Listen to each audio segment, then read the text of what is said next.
කුඩුවල කැම දාන්න හේතුව තමයි මෙයාලා කලාපිත රන් කියලා සුවය කරගන්නවා ලෙඩ වෙනවා. ඒ වුණත් යාළුවා බේත් කරනවා. කලාපිත බේත් කරන්න බෑ මෙයාලා කුඩුවල කන්න වෙනවා.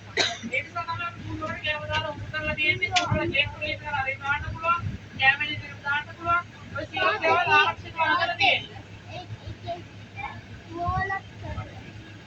මෙයාට බේත් කරන්නේ කුඩුවල තියෙන ප්‍රශ්න කියලා එකක්. ඒක නිසා කුඩුව දෙපැත්තේ හිර කරන්න පුළුවන්. එතකොට මෙයාට අලුව වලට අත්වලට මුකුත් කරන්න බෑ අවශ්‍ය දෙයක් ළඟට ගිහින් බේත් කරන්න පුළුවන්. මෙයාලා රැඩ් ඉන්නේ කුඩුවේ රැඩ් කුඩුවේ දාන බලලා මෙයාලා දීපු කැම කාලද මෙයාලගේ හැසිරීමේ වෙනසක් කියලාද ඔය සියලුම දේවල් බලනවා. අනික මේ කලාවෙන් නඩත්තුමඩ ඉදු කරන්නේ සතු කුඩුවට උදා. මෙයාලා අවසන කලාවෙන් වඳුරු විලව් මොඩල් වගේ සත්‍යයක් කරගන්න පුළුවන්. මෙයාලා අපි කැම දෙනවා හරක් මස්සක් කුඩුවක් තමයි දෙන්නේ. සාමාන්‍ය බෙඩ් සතු දවස් මස් වටක් විතර දෙනවා. ඒ බර මෙයාලගේ බර වයසට වෙන කැම ප්‍රමාණය වෙනස් වෙනවා. අවසන කලාවෙන් වඳුරු විලව් වගේ සත්‍යයක් කරනවා. හැබැයි නිතර වැඩක් කරන්න දෙන්නේ නැහැ. අලහාර විසින් කියන මුදිම කම්මැලි වෙනවා.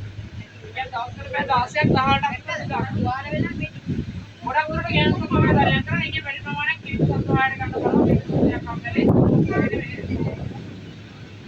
ගෑනු සත්තු ගොඩක් දරුණු වෙනවා.